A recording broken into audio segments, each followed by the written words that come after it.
Bismillah, Assalamualaikum warahmatullahi wabarakatuh.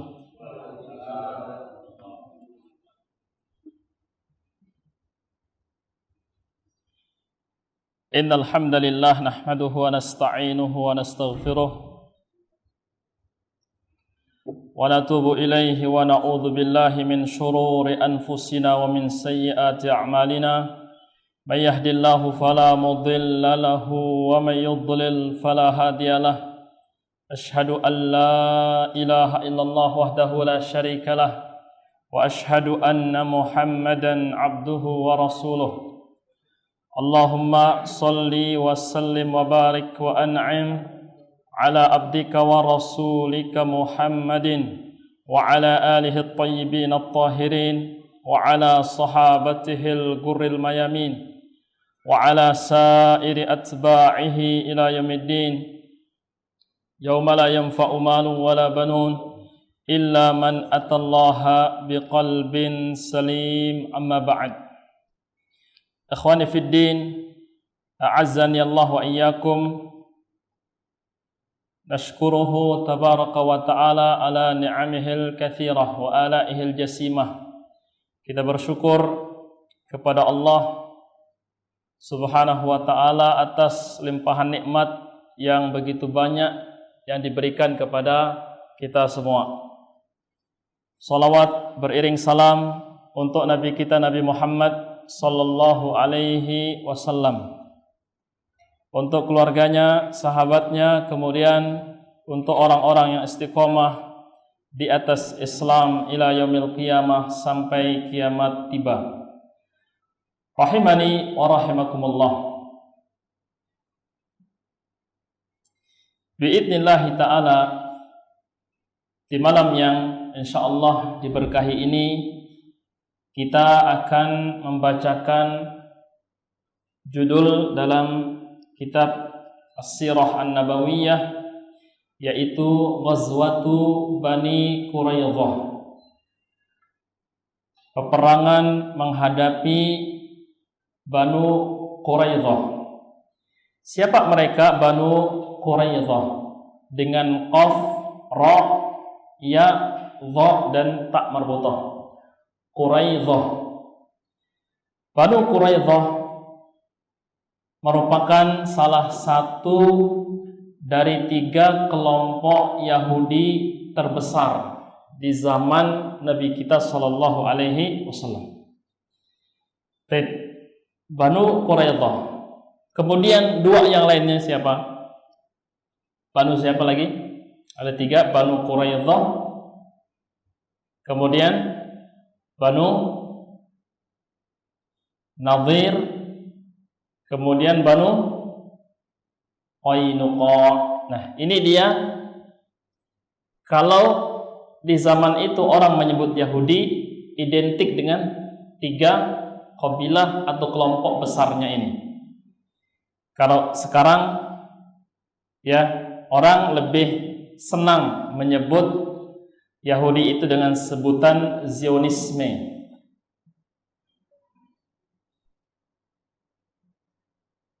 Secara bahasa perlu diketahui perbedaan antara Yahudi bil umum, secara umum, dengan Zionisme. Baik, siapa yang tahu perbedaannya? Kalau disebut Banu Israel, ya kan, identik lagi Yahudi, karena orang Yahudi sering atau senang disebut Israel. Tapi kaum muslimin tidak suka menggunakan kata ini karena nanti bisa salah makna, ya kan? Nah, kemudian Yahud lebih khusus lagi. Kemudian Zionisme lebih khusus lagi. Persamaannya jelas, perbedaannya tidak semua orang tahu. Siapa yang tahu perbedaannya? Tipis-tipis saja, nggak usah persis.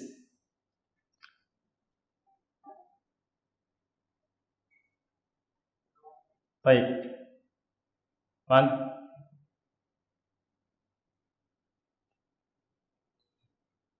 Baik. Jadi kita tahu Bani Israel itu kan seluruh keturunan siapa? Israel. Man huwa? Siapa dia? Taib. Nabiullah man? Ragu ya? Tahu tapi ragu. Susah kalau tahu tapi ragu. Taib. Nah, di antara Bani Israel itu ada bangsa Yahud. Maka supaya memudahkan kita sebutkan Yahudi ini sebagai satu bangsa.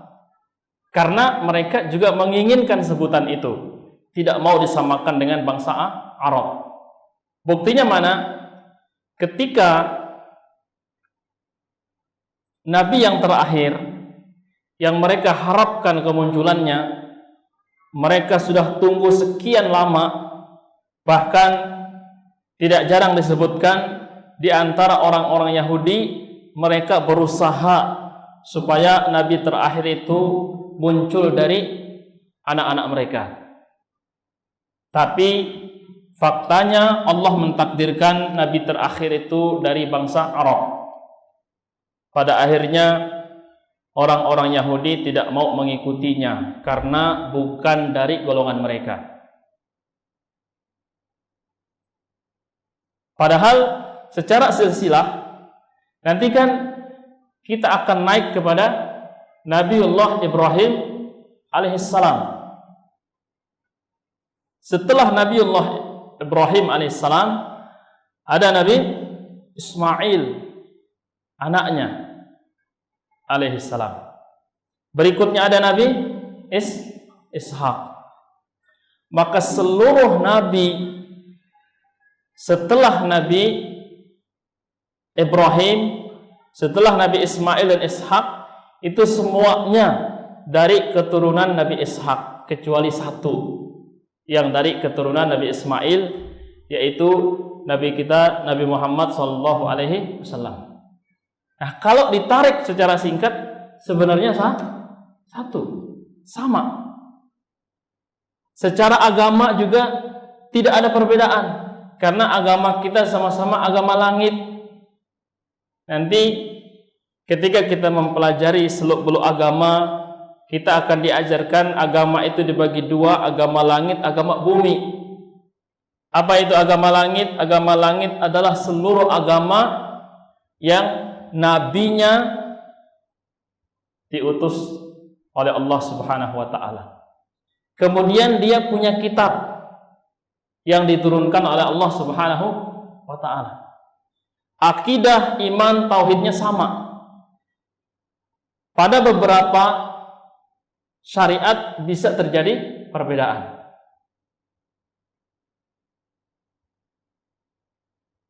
Nah, tetapi kita melihat perselisihan itu begitu banyak.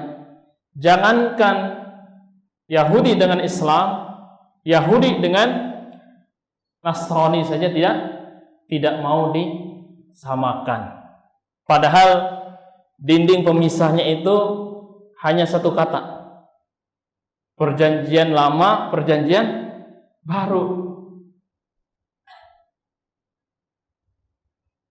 Tapi tidak mau disamakan. Orang-orang Yahudi tidak menyukai orang-orang Nasrani. Ketika orang-orang Yahudi melihat orang Nasrani, dia meludah ke tanah. Kalau lebih sombong dikit, dia ludahi orangnya. Udah ngeludah ke tanah aja udah tersinggung, ya kan?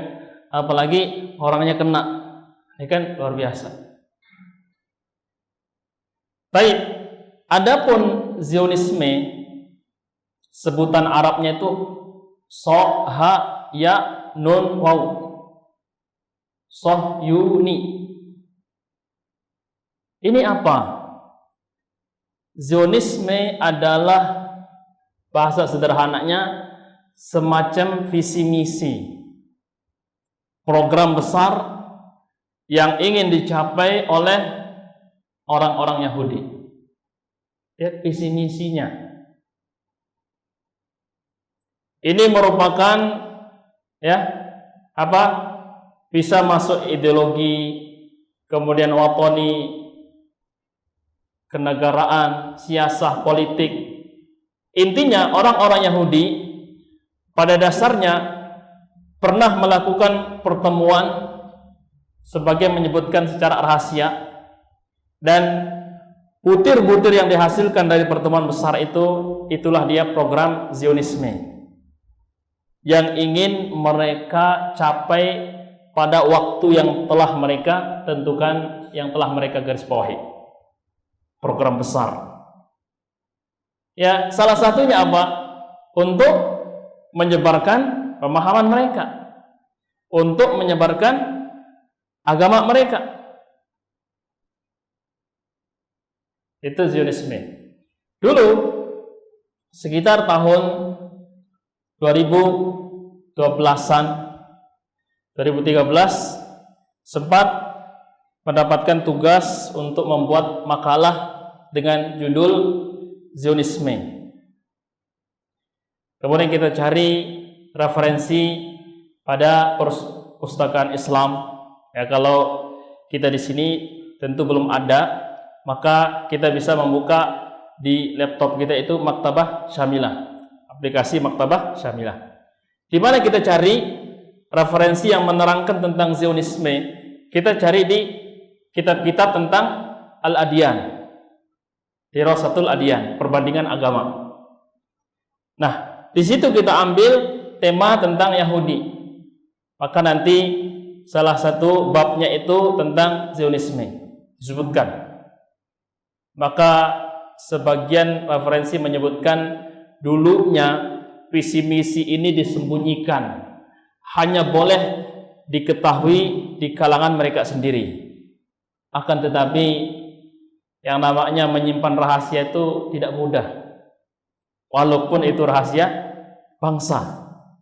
Akhirnya bocor, apalagi ini keagamaan, paling sensitif.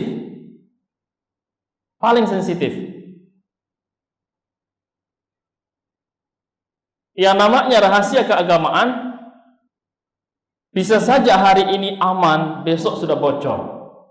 Misalkan pada kelompok tertentu mereka membuat program 100% dirahasiakan dari orang luar. Kalau dari kelompok ini ada yang keluar, kira-kira rahasia yang tersebar nggak? Tersebar. Nggak bisa. Nah, maka di situ diterangkan butir-butir rencana yang diinginkan oleh orang-orang Yahudi melalui visi misi yang disebut dengan Zionisme. Tentu di sini ada beberapa literatur, ada beberapa versi. Kalau orang yang tidak peduli dengan agama, keyakinan, mungkin dia hanya melihat ini dari sisi apa? Kenegaraan, dari sisi duniawi, ya kan? Pada akhirnya mereka tidak ingin membawa ini kepada hal-hal yang berbau agama. Akan tetapi berbicara Yahudi, berbicara Nasrani, jengkal demi jengkal tidak pernah akan terlepas dari maksud keagamaan. Sebagaimana kaum muslimin memiliki program yang banyak, bagaimana mensyiarkan Islam, menyebarkannya ke seluruh penjuru, ke kota dan ke desa-desa, maka orang-orang Yahudi juga melakukan hal yang sama. Orang-orang Nasrani juga melakukan hal yang sama. Mungkin di Balikpapan ini kita melihat dengan keterbatasan pengamatan kita, Islam ini disampaikan secara masif. Di mana-mana ada pengajian, ya. Bahkan di tengah kota Balikpapan dalam satu hari bisa sekian banyak pengajian. Dan pada akhirnya kita menganggap hanya Islam yang sedang disebarkan. Padahal bisa terjadi di kiri kanan kita juga sedang berjalan proses kristenisasi.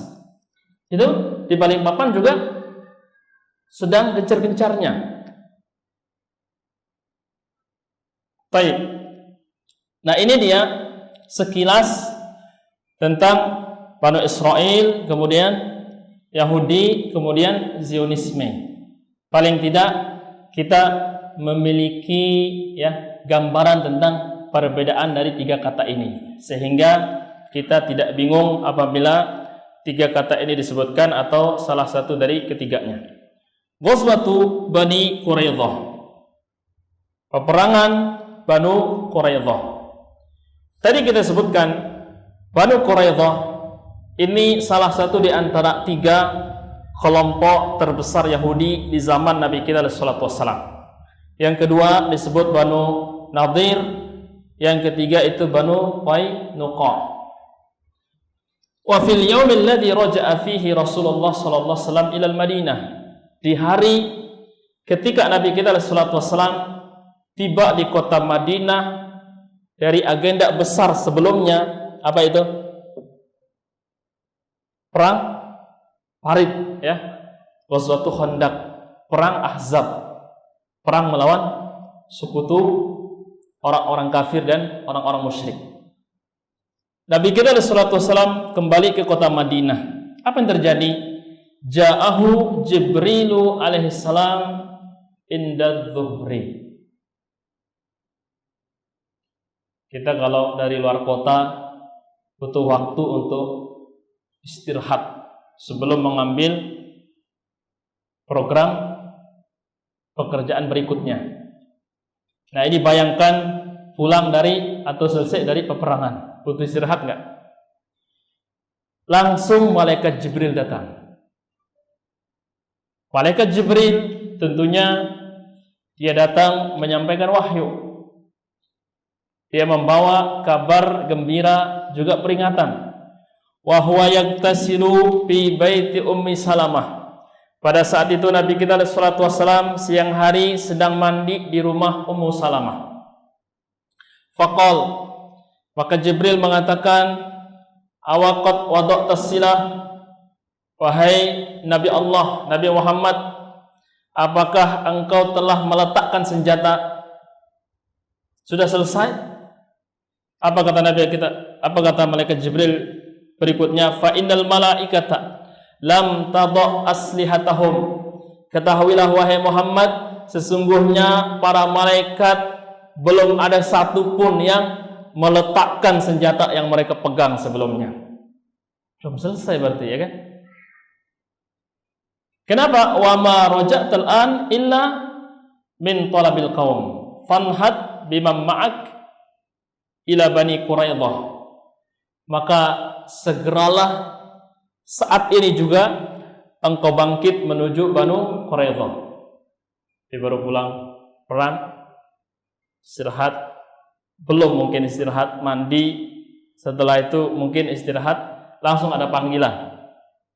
Kalian sudah melepaskan senjata, malaikat enggak lepaskan senjata, masih lanjut ini. Masih lanjut.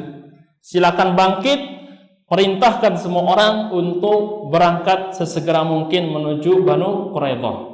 Fa inni sa'irun amamak uzalzilu bihim. Sesungguhnya kata malaikat Jibril, aku akan berjalan atau berangkat di depanmu. Malaikat ini lebih dulu. Untuk apa? Untuk mengguncangkan benteng-benteng mereka.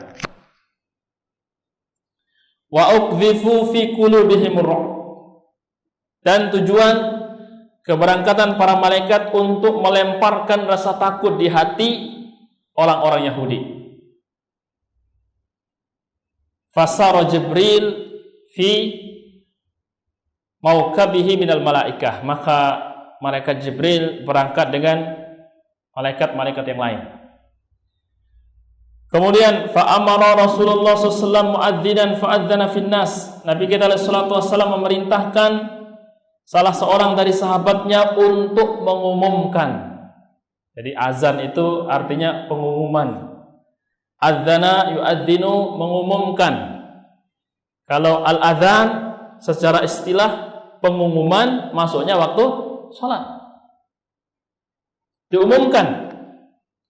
Man kana sami'an muti'an fala yusalliyannal asra illa bi Bani Quraidah. Ini kan zuhur ya, siang. Apa isi azannya itu, pengumumannya?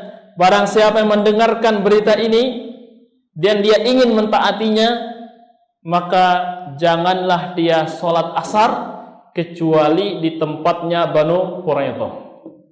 Ini bahasanya coba.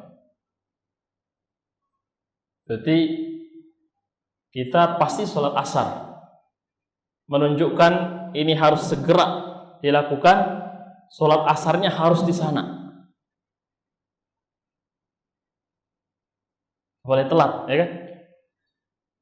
Ini kalimat dari Nabi kita sallallahu alaihi wasallam yang diperintahkan untuk disampaikan.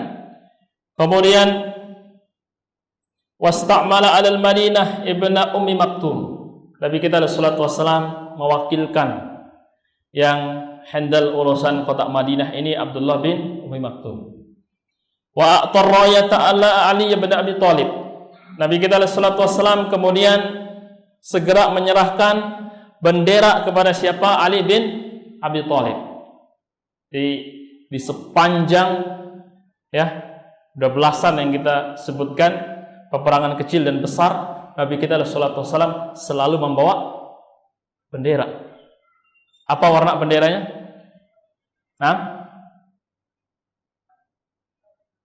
Abyad. Apa artinya? Putih. Baik. Kalau putih tulisannya enaknya apa? Warnanya hitam, ya kan? Baik.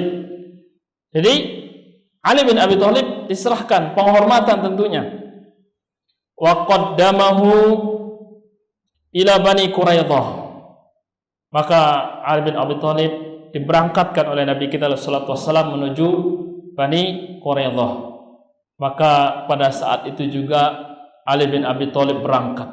Lalu kita lihat cuplikan ini, sigapnya para sahabat mungkin ya tidak bermaksud apa-apa, lebih sikap dari para militer yang ada sekarang ya. Langsung baru pulang berangkat, langsung serah bendera, nggak pakai lama-lama. Nah, kalau kita melihat kondisi kebanyakan kaum muslimin saat ini belum siap. Kita musyawarah aja butuh berapa lama ya kan waktu. Supaya bisa sepakat juga harus ada gesekan-gesekan perdebatan dulu. Ini langsung berangkat. Kemudian ketika pasukan yang dibawa oleh Ali bin Abi Thalib sampai di dekat benteng mereka, mereka mendengarkan ucapan-ucapan jelek dari orang-orang Yahudi yang mencela, mencaci Nabi kita sallallahu alaihi wasallam. Bayangkan orang-orang Yahudi Banu Quraidah ini sudah mempersiapkan dirinya. Dia sudah menerka bahwasanya jadwal berikutnya pasti kaum muslimin ke sini. Jadi mereka sudah siapkan makanannya untuk sekian hari, minuman, untuk segala kebutuhan pokok itu semuanya ada di dalam benteng itu. Jadi kalau hari ini kita mendengar ya ada negara yang pakai benteng, bentengnya nggak kelihatan, disebut sebagai apa? Kubah besi, Iron Dome. Itu memang orang Yahudi dari dulu kalau kita buka kitab-kitab sejarah. Ada yang bisa sebutkan, berikan referensi selain orang-orang Yahudi, negara mana lagi yang pakai Iron Dome? Mungkin yang banyak bacaan tuh. Pernah baca nggak negara lain ada yang pakai? Siapa? Rusia pakai. Itu sudah masyhur ya? Atau masih simpang siur? Rusia pakai nggak? Karena di peperangan Rusia ini jarang ada tema menyebutkan itu, betul? Ada yang baca? Berarti habis ini kita cari-cari. Jadi benteng kemudian sekarang karena teknologi sudah canggih, dia berubah wujud menjadi Iron Dome itu ada di tanahnya orang-orang Yahudi. Bayangkan, masih sama persis. Baik. Pertanyaan, seandainya orang-orang Yahudi itu tidak punya benteng yang disebut dengan Iron Dome saat ini, apakah nyalinya akan sama? Sama nggak? Jadi orang-orang Yahudi itu terkenal dengan kaum yang licik. Kayak kalau pernah lihat anak-anak nyalakan petasan terus lari, nah kurang lebih begitu. Dia bikin onar, habis itu sembunyi.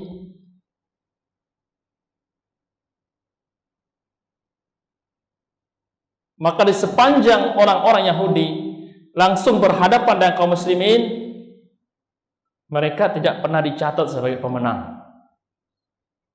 Nah, mungkin mereka juga sudah khatam sirah.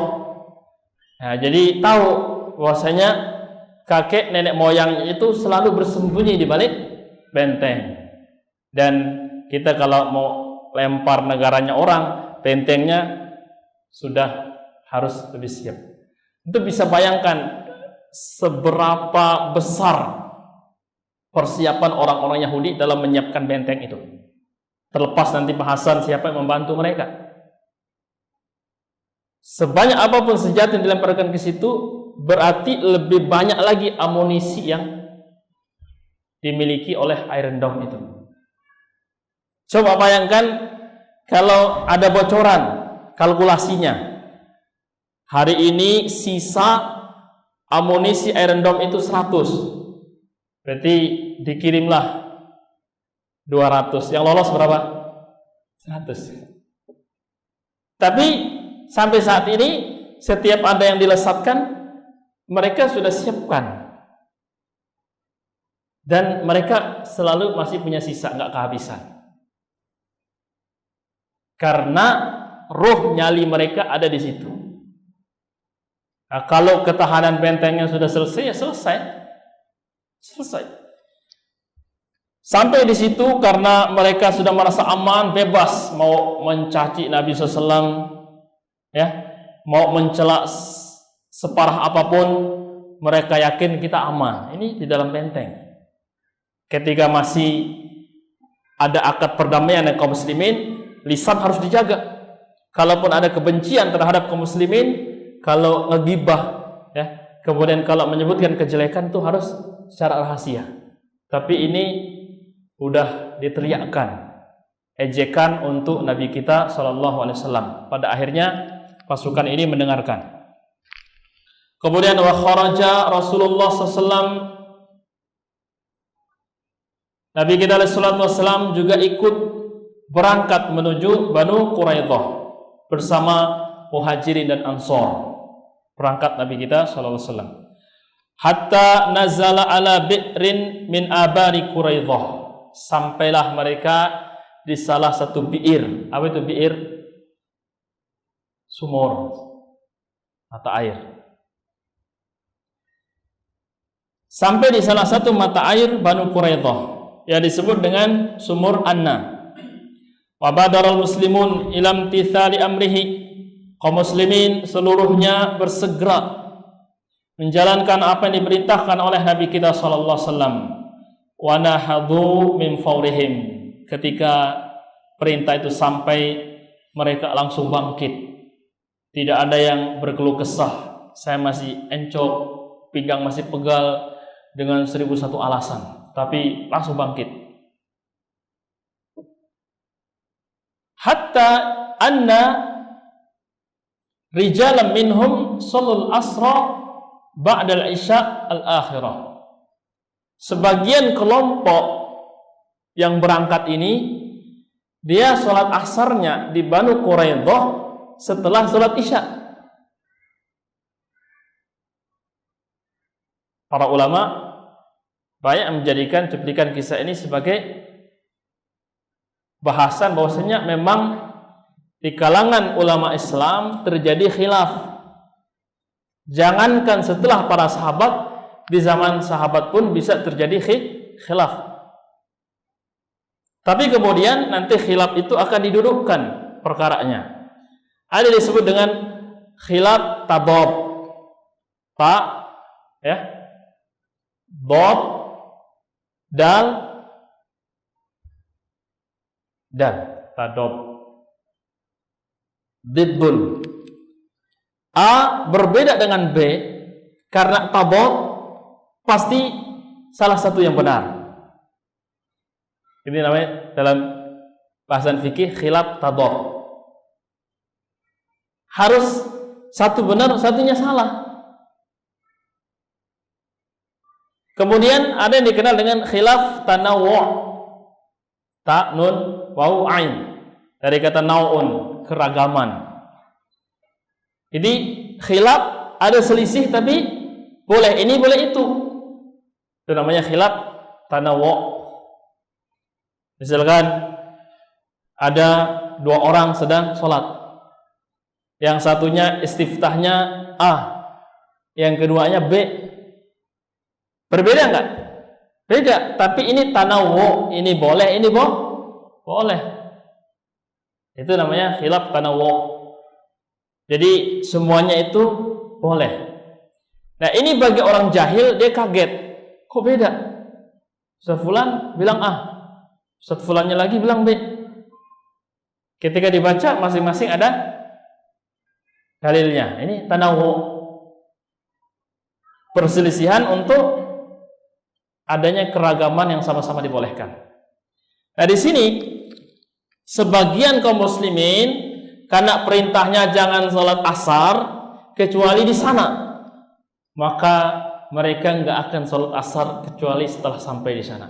Benar nggak ini? Sesuai nggak? Ya kan memang begitu perintahnya, ya kan? Nah, sebagiannya waqala ba'duhum lam yurid minna dzalik. Nabi SAW bukan itu maksudnya. Ya. Wa innama arada sur'atul khuruj. Yang diinginkan oleh Nabi SAW itu pesan tersiratnya supaya kita cepat-cepat berangkat. Yang tadi tersuratnya. Ya, Nabi SAW bilang begitu, ya kita praktikkan seperti itu.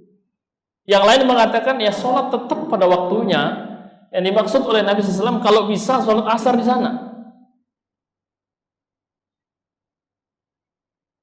Berarti yang diinginkan oleh Nabi SAW kita cepat-cepat berangkat supaya cepat sampai. Berarti kelompok yang lain ini dia sholat asar di tengah jalan, baru lanjut nanti sampai di Banu Quraidah. Apa yang terjadi? Apakah kelompok yang pertama mencela kelompok yang kedua atau sebaliknya? Lalu apakah Nabi SAW menyalahkan salah satu? Falam ya'nif wahidatun minat ta'ifatain. Maka tidak ada di antara salah satu dari dua kelompok ini yang saling mencela. Karena di sini bisa difahami dua-duanya. Baik. Apakah memahami bahwa yang dimaksud oleh Nabi SAW adalah segera berangkat supaya segera sampai? Itu masuk akal. Masuk logika syar'i? Masuk. Karena dalil bahwasanya sholat itu ada batasan waktunya, itu jelas. Itu jelas. Inna sholata kanat 'alal mu'minina kitaban mawquta. Sungguhnya sholat itu kewajiban yang ditetapkan waktunya. Jadi yang sholat di tengah jalan karena dia berpegang kepada ini, sholat tetap pada waktunya. Yang dimaksudkan oleh Nabi SAW segera berangkat, segera sampai. Kalau bisa sampai di sana baru asar. Tapi pada faktanya nggak sampai karena memang jaraknya lumayan.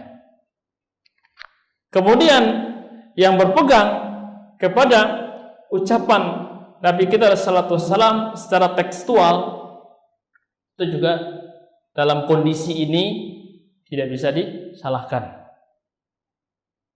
Dan kita sama-sama tahu pada akhirnya Nabi SAW dengan kalimatnya ini tidak merubah ketetapan waktu sholat. Artinya tidak setiap perjalanan ada sholat yang harus ditunda untuk sampai ke sana, ya kan? Buktinya tidak ada para sahabat, tabi'in, para ulama yang menyampaikan kesimpulan itu. Ini khusus pada kejadian tersebut. Baik, jadi faedah kita tadi, nah, khilaf itu yang ada yang tadad, perlawanan, ada yang tanawwu untuk keragaman, yang artinya sama-sama bisa dipakai. Kemudian hakadza taharrakal jaisul islami nahwa bani Quraidah arsalan. Seperti inilah gambaran bagaimana pasukan muslim ini sampai di Banu Quraidah ini berkelompok-kelompok. Namanya baru selesai dari agenda besar, turun perintah, tidak mungkin satu langkah langsung sama-sama berangkat. Ada yang duluan, ada yang belakangan. Bahkan Nabi kita SAW beliau berangkat setelah sebagian sahabat yang lain telah berangkat. Kemudian hatta talahaqa bin Nabi SAW, di Banu Quraidah para sahabat kemudian berjumpa dengan Nabi kita SAW, wahum 3,000. Jumlah pasukan muslim kali ini adalah 3.000 orang. Wal khail 30 farasan, ada 30 pasukan berkuda. Fanazalu husuna Bani Quraidah, mereka sampai di sekitar atau berada di sekitar bentengnya Banu Quraidah. Jadi Banu Quraidah, Banu Nadir, Banu Qainuqa ini Yahudi elit yang sekarang ada di situ. Ya mungkin itu sama saja. Kemudian wa farradu alaihim al-hisar, al-furidu. Nah, Nabi kita sallallahu alaihi wasallam, para sahabat memutuskan untuk mengepung benteng orang-orang Yahudi. Jadi nggak habis akal. Dilihat orang-orang Yahudi yang mau dicari semuanya ada di balik tembok dengan dinding yang tinggi. Ya sudahlah, kita pulang saja. Enggak, dikepung. Disinilah antum melihat kekuatan sejati antara kaum muslimin dan orang-orang Yahudi. Kaum muslimin tentu bukan dengan persiapan yang matang, karena diperintahkan langsung berangkat. Kita tahu untuk menyiapkan pasukan, lalu persiapannya itu maksimal, butuh waktu mungkin 1 hari.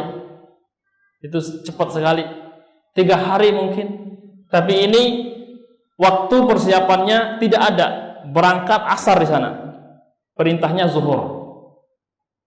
Sementara orang-orang Yahudi telah memperhitungkan segala-galanya. Dia siapkan makanan mereka untuk sekian hari di dalam benteng itu. Disiapkan minumannya, segala kebutuhan pokok ada di dalam. Jadi benteng jangan dianggap seperti ruangan yang kita tempati ini. Tapi benteng ini mungkin mengelilingi satu daerah, satu kota kecil. Di situ ada apa-apa, semuanya ada di situ. Lengkap. Baik. Kemudian dikepung. Orang yang dikepung ini dia dindingnya tebal, tidak bisa ditembus oleh senjata. Makanannya ada di dalam, ya. Terus minumannya ada, segala kebutuhannya ada di dalam. Jadi bukan untuk 1 hari 1 pekan, lama. Orang-orang yang ada di luar tidak membawa makanan minuman yang banyak. Dan di luar itu tentu di luar rumah, di luar bangunan, kita tahu udara, angin malam, ya kan, teriknya panas, seterusnya. Sehingga sebagian sahabat itu mengalami kepayahan di fisiknya, karena mengepung itu ibarat kita berhari-hari berada di sekitar bangunan dan tidak bisa pergi, di situ aja. Kalau kata orang Arab, yaltahifus sama. Kalau malamnya itu berselimutkan langit. Tapi apa yang terjadi? Yang di luar itu dengan segala keterbatasannya penuh semangat, yang di dalam ini hatinya guncang, dipenuhi dengan ketakutan. Kalau antum mau tahu bagaimana kondisinya yang ada sekarang, persis seperti ini. Saudara-saudari kita di Filistin, mereka terus bersemangat. Maka tidak kita dapati surat-surat yang mereka tulis atau kalimat yang mereka sampaikan, wahai saudara-saudari muslim di luar Palestina, tolong kirimkan kami pesawat evakuasi kami. Pernah ada kalimat itu? Ada enggak? Tolong bawa kami ke Arab Saudi. Tolong orang Indonesia bawa kami semua ke Indonesia. Apa yang mereka katakan? Kami akan tetap di sini. Yang di dalam benteng banyak yang kabur enggak? Banyak yang pergi? Banyak yang pergi. Jadi lebih takut orang-orang yang ada di dalam benteng itu. Baik. Isya sudah di waktu Isya. Silakan kita adzan, kemudian kita mengambil satu paragraf kelanjutan dari apa yang kita sampaikan tadi. Barakallahu fikum. Baik, barakallahu fikum. Alhamdulillah, salatu wassalamu ala Rasulillah wa ba'd. Sebutkan walam mastadda alaihimul hisar. Arda alaihim raisuhum Ka'b bin Asad thalatha khisal. Setelah pengumpulan ini terasa berat bagi orang-orang Yahudi Banu Quraidah, maka Rais atau ketua mereka menawarkan 3 hal yang bisa menjadi opsi yang mereka ambil pada kondisi tersebut. Ka'b bin Asad menawarkan 3 hal. Yang pertama adalah imma ayyuslimu wa yadkhulu ma'a Muhammadin sallallahu alaihi wasallam fi dinihi. Pilihan yang pertama, orang Yahudi Banu Quraidah semuanya masuk Islam, mengikuti Nabi Muhammad SAW, masuk ke agamanya, fayamanu ala dimaihim wa amwalihim wa abnaihim wa nisaihim. Pada akhirnya harta mereka, darah mereka, anak-anak mereka, para wanita mereka aman sepenuhnya. Ini pilihan yang paling bagus, ya kan? Alasannya apa? Waqad qala lahum wallahi laqad tabayyana lakum innahu lanabiyyun mursal. Apa kata Ka'b bin Asad? Demi Allah, ini adalah pilihan yang tidak sembarang, bukan pilihan yang asal-asal. Demi Allah, bukankah kalian telah mendapati kepastian bahwasanya Muhammad itu adalah nabi yang diutus? Itu diyakini oleh orang-orang Yahudi.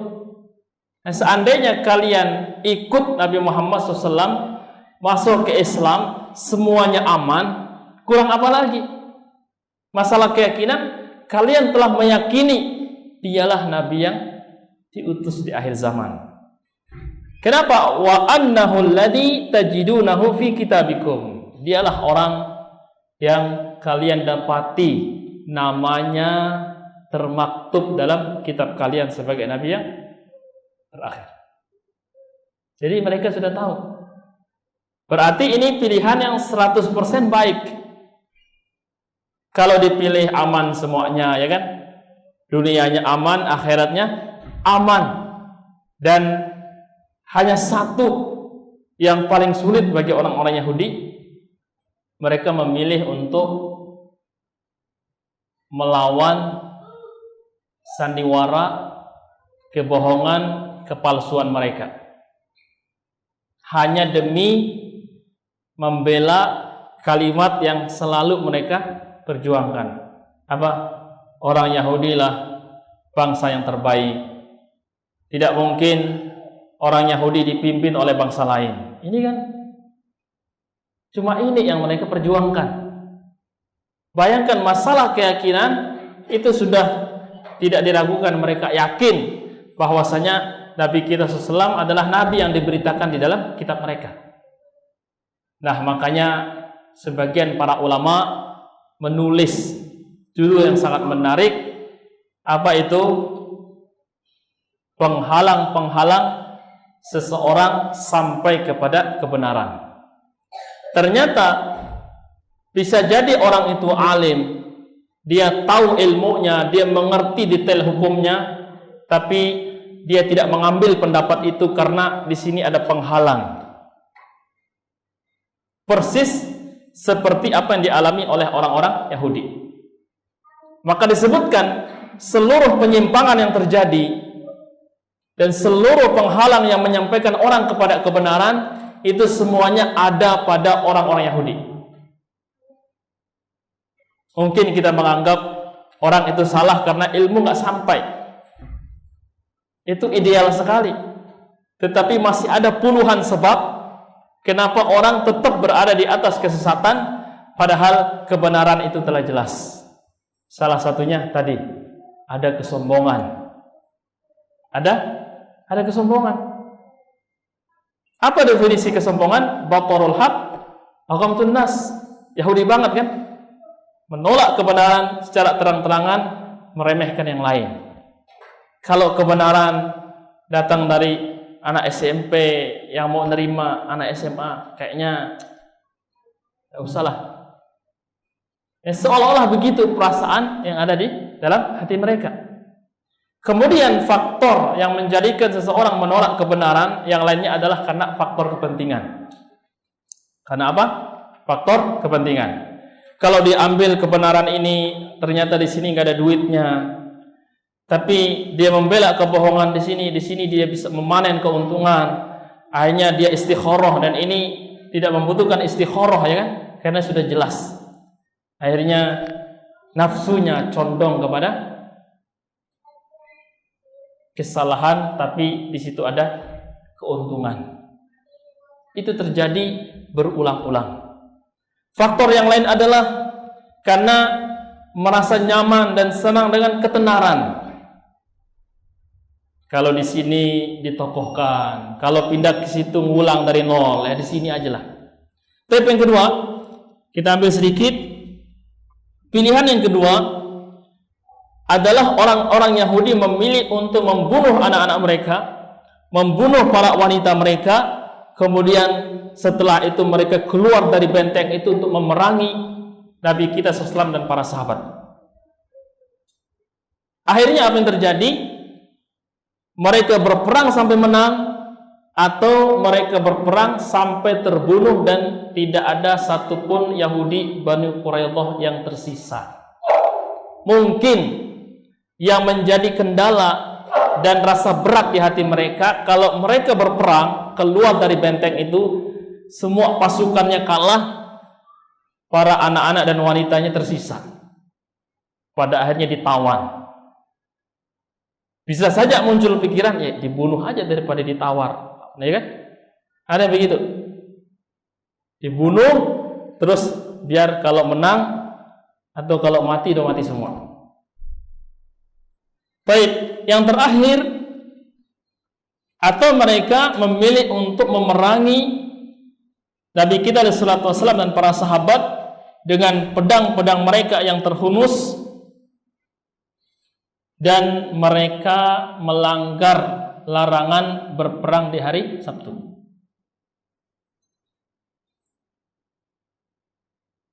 Dari tiga pilihan ini, mana yang mereka ambil? Nah, kita akan lanjutkan pada pertemuan yang akan datang. Bila taufiq wal hidayah wal ridha wal inayah. Subhanakallahumma bihamdik, asyhadu an la ilaha illa anta astaghfiruka wa atubu ilaik. Assalamualaikum warahmatullahi wabarakatuh.